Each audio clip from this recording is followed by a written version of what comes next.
سر میرا سوال یہ ہے کہ یہ جو ظاہری تبدیلیاں آتی ہیں کیا اس میں اندیکھی طاقتوں کا کوئی ہاتھ ہوتا ہے؟ ہاں، یہی تو خوبی تقدیر ہے۔ یہ تو میں آپ کو بتا چکا ہوں۔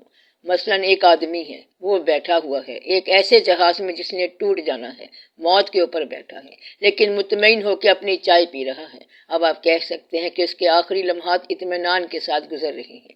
آپ تو جہاز کے باہر کھڑے ہیں اور اسے دیکھ رہے ہیں، اور ادھر جو جہاز میں بیٹھا ہے وہ اس جہاز میں بیٹھا ہوا ہے جو الفیٹڈ ہے، چائے پی رہا ہے، گانا سن رہا ہے، یہ کر رہا ہے، وہ کر رہا ہے، اور وہ happily seated at the seat of death, موت کی کرسی پر خوش خوش بیٹھا ہوا ہے۔ اسی طرح ایک آدمی ہے جو زندگی میں کامیاب ہے، زندہ رہے گا، لیکن پریشان ہے۔ اب یہ پریشان ہے لائف کے اندر اور وہ مطمئن ہے ڈیتھ کے اندر۔ یہ دونوں باتیں غیر مرئی ہیں۔ ان دونوں باتوں میں انسین پاور دخل دے رہی ہے۔ یہ بات سمجھ آ رہی ہے؟ ایک آدمی جس پر زندگی کے اندر خوشی اور غم کا جو ٹوٹل پریشر آ رہا ہے، یہ انسین پاور کا اندیا ہوتا ہے اور اعمال کا نہیں ہوتا۔ انسان پر جو پریشر آ رہا ہے تو اس کے عمل کا وزن پروڈیوس نہیں ہو رہا۔ مثلا اولاد کی طرف سے پریشر آ گیا، اب یہ اعمال کی بات نہیں ہے بلکہ یہ خدا کی طرف سے آ رہی ہے، انسین پاور کی طرف سے ہے۔ اگر ہر طرف سے اطمینان پیدا ہو جائے تو یہ بھی ادھر سے آتا ہے۔ اگر کسی ملک میں 4 کروڑ بندہ ایک دن میں اداس ہو جائے، ان کی پارٹی ہار جائے، وہ ایک دن میں معزول ہو کے ہارٹ ٹربل محسوس کرے، تو یہ واقعہ صرف سیاست تو نہیں ہے، یعنی کہ اوپر سے جو وزن آ رہا ہے وہ سب پہ ڈالنا ہے۔ بندے بھی بہت زیادہ ہیں، 4 کروڑ ہیں، تو غم بھی اتنا ہی آنا چاہیے، اور جو مبصرین ہیں وہ بھی پریشان ہوں گے کہ سمجھ نہیں آ رہی کہ بات کیا ہے، یہ سب کیسے ہو گیا۔ تو یہ سب انسین پاور کی بات ہے۔ پھر یہ بھی ہوتا ہے کہ کبھی بے وقوف کو خوش کر دیا گیا اور کبھی دانا کو اداس کر دیا گیا۔ یہ اللہ کے کام ہے۔ وہ بڑے بڑے نیک انسانوں کو موزولیاں دے دیتا ہے۔ یہ تو بڑا سوال ہے جو آپ نے کیا ہے۔ آپ یہ دیکھیں کہ حضرت امام علی مقام علیہ السلام کے ساتھ وہ واقعہ کیوں ہو گیا۔ وہ امام برحق ہیں، شفاعت کے ساتھ ہیں، مرتبے والے ہیں، اور ان کے ساتھ یہ واقعہ کیوں ہوا؟ تو ایسا واقعے کا ہونا غلطی کی دلیل نہیں ہے۔ واقعہ نیک کے ساتھ بھی ہو سکتا ہے اور واقعہ برے کے ساتھ بھی ہو سکتا ہے۔ واقعہ جو ہے وہ پروموٹ بھی کرتا ہے اور واقعہ ڈیموٹ بھی کرتا ہے۔ غم کا آنا عروج کا باعث بھی ہو سکتا ہے اور زوال کا باعث بھی ہو سکتا ہے۔ جب کوئی حکومت ختم ہو جائے تو کھیل ختم نہیں ہو جاتا، بلکہ ابھی تو کھیل شروع ہوا ہے، ابھی تو واقعہ سٹارٹ ہوا ہے۔ کیسے؟ جس ملک میں کسی حکومت کے لیے 4 کروڑ آدمیوں کی مخالفت ہو، وہ چین سے کیسے بیٹھے گی؟ یہ بھی دیکھو کہ مخالف متحد ہوتے ہیں۔ اگر 2 گھر ہیں تو زندہ آباد اور مردہ آباد ساتھ کہیں گے۔ ایسے بھی لوگ ہیں جو اپنی محبت اور اپنی نفرت میں پکے ہیں۔ تو ملک میں زیادہ تر لوگ حکومت کے مخالف ہوتے ہیں۔ یہ جو آپ آپس میں بیٹھے ہیں، ان میں سے کئی آپس میں مخالف ہوں گے۔ اقتدار والے کو خوش نہیں ہونا چاہیے۔ عوام کا ایک ایسا ادارہ ہونا چاہیے جو انہیں بتائے کہ تمہیں زیادہ خوش ہونے کی ضرورت نہیں ہے۔ اگر ہارنے والے کو منزل نہیں ملی تو تمہیں بھی کون سا ساحل مل گیا۔ مجھے بھی کم ملی منزل، تجھے بھی کم ملا ساحل، وفا کیسی جفا کیسی، خرد کیسی جنوں کیسا۔ یہ ان کی غلط فہمی ہوگی یا خوش فہمی ہوگی۔ ابھی منزل دور ہے، ابھی سفر جاری ہے، راستے میں گرد و غبار ہے۔ ایک وقت میں کتنے ہی لوگ وزیر اعظم بننا چاہتے ہیں، 4 5 ہو جاتے ہیں۔ تو یہ ہیں کینڈیڈیٹس۔ آپ لوگوں کو یہ بات سمجھ آنی چاہیے کہ وہ واقعہ جو غم پیدا کرتا ہے، وہ واقعہ جو خوشی پیدا کرتا ہے، وہ واقعہ جو ملک میں مال تقسیم کرتا ہے، وہ واقعہ جو ملک میں غریبی تقسیم کرتا ہے، ان سب کے ساتھ انویزیبل ہینڈ کا تعلق ضرور ہوتا ہے۔ اس کے اندر کسی اور طاقت کا دخل ضرور ہوتا ہے۔ لوگ غلطی سے یہ کہتے ہیں کہ وہ طاقت امریکہ ہے یا کوئی اور ہے، اصل میں وہ طاقت اور ہے۔ وہ خوشیاں دینے والی طاقت ہے، غم دینے والی طاقت ہے، عروج لانے والی طاقت ہے، زوال دینے والی طاقت ہے۔ یعنی اللہ کی طاقت ہے یا اللہ کی اپنی نشانیوں کی طاقت ہے۔ پاکستان کس نے بنا دیا تھا؟ میں نے پہلے بھی بتایا تھا کہ غلام مسلمانوں نے پاکستان بنا دیا تھا، اور آزاد مسلمان اب اسے ہاتھ سے ضائع کرتے ہیں۔ یہ غور کرنے والی بات ہے۔ سیاستدان ایک دوسرے سے جھگڑتے رہتے ہیں۔ اگر وہ سیاست میں نہ ہوتے تو ایک دوسرے سے اچھی طرح ملتے تو صحیح۔ وہ سیاست میں آئے ہیں تو جھگڑا ہوا ہے، ورنہ تو ان کے درمیان کوئی جھگڑا نہیں ہے۔ سارے جہاز جب آ رہے ہیں تو مخالف کا جہاز بھی آنے دے۔ اسے پکڑنا ہے تو کسی اور طریقے سے پکڑ لو، مگر جہاز تو آنے دو۔ کسی بات کو انا کا مسئلہ نہ بناؤ۔ جہاز وہیں رہ گیا اور ود دا ریزلٹ کہ یہ خود موزول۔ تو یہ ہیں ساری باتیں۔ ایک شعر ہے، میں نے وہ آپ کو پہلے بھی سنایا ہوا ہے، جے کو رام دلدر دے پہلے مت وا کی ہر لے، یعنی جس کو رام مصیبت دیتا ہے تو مصیبت سے پہلے اس کی مت مار دیتا ہے۔ انسانوں کی جب مت ماری جائے تو سمجھو کہ مصیبت آنے والی ہے۔ اقبال رحمت اللہ نے کہا تھا کہ وطن کی فکر کر ناداں، مصیبت آنے والی ہے، تیری بربادیوں کے مشورے ہیں آسمانوں میں۔ مطلب یہ کہ انسان سوچتا نہیں ہے کہ کل کیا ہونے والا ہے، تو وہ تو کہتا ہے کہ آج تو بڑا خوش ہے، اور کل they are ringing the bells tomorrow they will ring their hands, یعنی یہ لوگ جو آج گھنٹیاں بجا رہے ہیں، گھڑیال بجا رہے ہیں، کل کہیں ان کے ہاتھ ہی مجبور نہ ہو جائیں۔ اس لیے یہ بڑا مشکل وقت ہے۔ میں آپ کو اس لیے یہ موقع دے رہا ہوں کہ آپ اسے ریڈ کریں۔ یہ فتح اور شکست کی بات نہیں ہے، بلکہ ابھی تو ایک منزل چلی ہے۔ ایک جگہ ایک درویش بیٹھا ہوا تھا اور دوسرے کے ساتھ چائے پی رہا تھا۔ ایک بندہ کہنے لگا کہ this time there is going to be a great turn, یعنی اب کی بار ایک بہت بڑا موڑ آنے والا ہے۔ تو درویش نے کہا کہ this time it will be about turn, یعنی اب کی بار کچھ اور ہی ہونے والا ہے۔ یہ گریٹ ٹرن ہوتے ہوتے کہیں اباؤٹ ٹرن نہ ہو جائے، مطلب یہ کہ جہاں سے چلے تھے وہیں جا پہنچے، کہیں ایسا نہ ہو کہ چلتے چلتے کسی اور قافلے میں جا ملو۔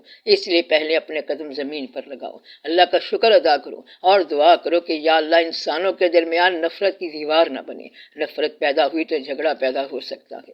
دعا یہ کرو کہ ملک میں اندرونی طور پر سلامتی پیدا ہو۔ یہ جو اللہ کے مقرب لوگ ہیں، ان کو یہ ڈیوٹی کیوں نہیں مل رہی؟ ڈیوٹی کا ابھی فیصلہ نہیں ہو رہا، ابھی ان کو انٹرفیئر کرنے کا حکم نہیں آ رہا۔ یہ جو اللہ کا مقرب ہے وہ اللہ کا ہر فیصلہ مانتا ہے، وہ کہتا ہے کہ ہونے دو تو یہ ہو رہا ہے، ورنہ اگر کسی چھوٹے سے درویش کو بھی حکم دے دے تو توبہ توبہ، سب کچھ ادھر سے ادھر کر دے، زیر زبر کر دے۔ میں کہتا ہوں کہ دنیا چلانا آسان ہے مگر گھر چلانا مشکل ہے۔ بڑی بڑی پاور والے لوگ موجود ہیں لیکن اجازت کے بغیر تو پاور نہیں ہے۔ اصل میں اجازت کا معنی ہی پاور ہے۔ اگر آپ ایک کام کے لیے روزانہ جاتے ہیں اور وہ نہیں ہوتا تو جب اس نے کہہ دیا کہ اب آپ آ جاؤ تو پھر کام ہو جائے گا۔ تو اجازت ہی سب سے بڑی چیز ہوتی ہے۔ یہ کہانی ہے، اس سے آپ کو بات سمجھ آ جائے گی۔ یہ بڑی ٹیکنیکل کہانی ہے۔ ایک درویش تھا جو پانی پر چل کے آ جا سکتا تھا، وہ بڑا مقرب تھا۔ اسے ایک عام انسان ملا اور پوچھا کہ سنا ہے کہ آپ پانی پر چل سکتے ہیں؟ درویش نے کہا ہاں، اللہ کی مہربانی ہے۔ اس نے کہا پھر چل کے دکھائیں۔ وہ چل کے دریا کے پار چلا گیا اور پھر واپس آ گیا۔ پانی اس کے لیے زمین بن گیا تھا۔ اس آدمی نے کہا کہ یہ کون سی مشکل بات ہے، کہو تو میں بھی چلوں۔ درویش نے کہا چلو۔ وہ چل کے پار گیا اور پھر واپس آ گیا۔ درویش بڑا پریشان ہوا کہ یہ تو مجھے خاص تحفہ ملا تھا، اجازت ہوئی تھی، پھر میں نے عبادت کی تھی، ایک مدت کے بعد میں پانی پر چل سکا۔ پھر اس سے پوچھا کہ تو کیسے چل پڑا؟ کہتا ہے کہ یہ تو میں نے ابھی سیکھا ہے اور میں نے تم سے پوچھ کے کیا ہے۔ درویش نے کہا وہ کیسے؟ اس شخص نے کہا کہ میں نے تم سے پوچھا کہ کیا میں چلوں تو تم نے کہا کہ چلو، اجازت ہو گئی اور میں چل پڑا۔ جب میں نے کہا تھا کہ یہ مشکل بات نہیں ہے تو یہ میں نے ٹھیک کہا تھا، اور پھر میں نے پوچھا کہ کہو تو میں چلوں، تم نے کہا کہ چلو اور میں چل پڑا۔ مجھے اجازت چاہیے تھی جو مل گئی۔ تو ان مقربوں کی بھی اجازت دینے والے کوئی ہوتے ہیں۔ ذرا دیکھو کہ وقت کیا آتا ہے، بس غور کرو۔ اب آپ سارے لوگ یہ کرنا کہ جہاں بھی ملک کے حق میں بات ہو وہ کرنا، پارٹی کے حق کی بات نہ کرنا۔ آج کے دن آپ ایک وعدہ کریں کہ جہاں ملک کے حق کی بات ہو وہاں برملا کہہ دینا اور پارٹی کی عقیدتوں سے ذرا آزاد ہو جاؤ۔ ملک کے لیے اور اپنے دین کے لیے جہاں بھی کوئی بہتر مقام آئے وہاں ضرور بات کیا کرو۔ جو ہماری سمجھ میں بہتر ہو کیا وہ کر لیا کریں؟ ہاں ٹھیک ہے، جو ٹھیک سمجھ آ جائے۔ پاکستان کے اندر ایک ان پڑھ اور جاہل آدمی بھی یہ سوچ سکتا ہے کہ ہندوستان کے ساتھ کیا تعلق ہونا چاہیے۔ یہ بات سب کو ضرور سمجھ آتی ہے۔ اگر یہ کہیں کہ ہندوستان کو کچھ علاقہ دیا جائے تو یہ کوئی نہیں مانے گا۔ اس کے لیے ایک ہی سوچ چاہیے اور زیادہ ٹیکنیکل سوچ نہیں چاہیے۔ جو دل میں بات آتی ہے وہ ٹھیک ہے، اس کے پیچھے بڑا خمیر ہے۔ پرانی سب نمازیں ہیں، صدیوں کے واقعات چلے آ رہے ہیں۔ ہر مسلمان ضرور دل میں یہ خواہش کرتا ہے کہ اسلام کا غلبہ ضرور ساری دنیا پر ہو، حالانکہ خود پر غلبہ نہیں ہوتا، دفتر نہیں جا سکتا، اتنا تھکا ہوتا ہے، مگر یہ ضرور کہے گا کہ ورلڈ میں اسلام کا بول بالا ہو۔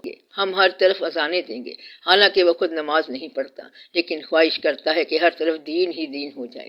یہاں پہ لڑتا ہے، بحث کرتا ہے کہ یہ کیا دین ہے، یہ کوئی دین ہے، پھر یہ کہتا ہے کہ اسلام غالب آ جائے۔ مسلمان یہ نہیں کہتا کہ دین ختم ہو جائے، مر جائے گا تب بھی یہ نہیں کہے گا، اسے اسلام سمجھ نہیں آیا، لیکن وہ اسلام کو کو چھوڑتا نہیں ہے، یہ مسلمان کی خوبی ہے۔ آپ لوگ اگر مکہ شریف جائیں، اللہ کے گھر جائیں تو وہاں سے چیز چوری کر کے آ سکتے ہیں، اور آپ جب مدینہ شریف جائیں تو پھر آپ کی مجال نہیں، وہاں سانس رک جائے گا۔ کوئی مسلمان ایسا نہیں ہے جو وہاں سے روئے بغیر واپس آ جائے۔ یہ سب حقیقتیں ہیں، بڑی بڑی باتیں ہیں۔ ابھی یہ آشکار اس لیے نہیں ہے کیونکہ آپ لوگوں کے حالات ایسے نہیں ہیں، آپ کو ابھی ٹائم نہیں ملا، لیکن وہ واقعات بہرحال اب بھی باقاعدہ موجود ہیں، اثر موجود ہے، تاثیر موجود ہے۔ وہ ہونے والے واقعات ہیں، کرنے والے واقعات ہیں اور دیکھنے والے واقعات ہیں۔ ایک بات یاد رکھنا کہ جو شخص نعت کہتا ہے، نعت لکھتا ہے، تو جس ذات پر نعت ہو رہی ہے ان کی ذاتی توجہ شامل ہے، اس کے بغیر نعت نہیں ہو سکتی۔ نعت کی محفل ہو تو حضور پاک صلی اللہ علیہ وسلم کی توجہ ضرور ہوتی ہے۔ جہاں آپ درود شریف پڑھتے ہیں وہاں پر توجہ ضرور ہوتی ہے۔ جب آپ خلوص سے درود پڑھتے ہیں تو سمجھو کہ توجہ ہے۔ تو یہ سب اللہ کے کام ہیں، آپ دیکھتے جاؤ کہ کیا ہوتا ہے۔ ملکی سفر جو ہے یہ معطل نہیں ہونا چاہیے، ترقی کا سفر ہونا چاہیے۔ ملک تمہارے لیے نہیں ہے، تم ملک کے لیے ہو، تم ملک کے لیے ہو۔ آج اس بات کی دعا ہونی چاہیے جو کہ ملک کے لیے بہتر ہو اور آپ کے لیے بھی بہتر ہو، آپ ملک کے لیے کنٹریبیوشن کر سکو۔ ایسا ممکن ہے کہ کوئی نئی جماعت یا ایسا نیا واقعہ تشکیل ہو جائے جس میں آپ لوگوں کا کوئی نہ کوئی حصہ ہو، ایسا ممکن ہے اور ایسا ہو بھی سکتا ہے۔ دعا یہ کرنی چاہیے کہ ملک کے اندر جنگ یا جھگڑا نہ ہو، فساد نہ ہو، جیتنے والے نرم ہو جائیں، ہارنے والے تھوڑے سے خوش ہو جائیں اور مل جل کے کام کر لیں، تو یہ بہت اچھی بات ہے۔ دعا یہ ہے کہ دونوں مخالفوں کی صلح ہو جائے۔ ہماری کوشش بھی یہ ہوگی کہ دونوں کی صلح ہو جائے تاکہ آسانی سے سب چلتا جائے، ورنہ یہ بات فسادات کے اندر دور دور تک چلی جائے گی۔ اللہ تعالیٰ سب کو آسانی دے اور سکون دے، آپ لوگوں کو بھی اللہ سکون دے۔ آمین یا رب العالمین۔ صلی اللہ تعالی علی خیر خلقہ محمد و آلہ و اصحابہ اجمعین۔ آمین برحمتک یا ارحم الراحمین۔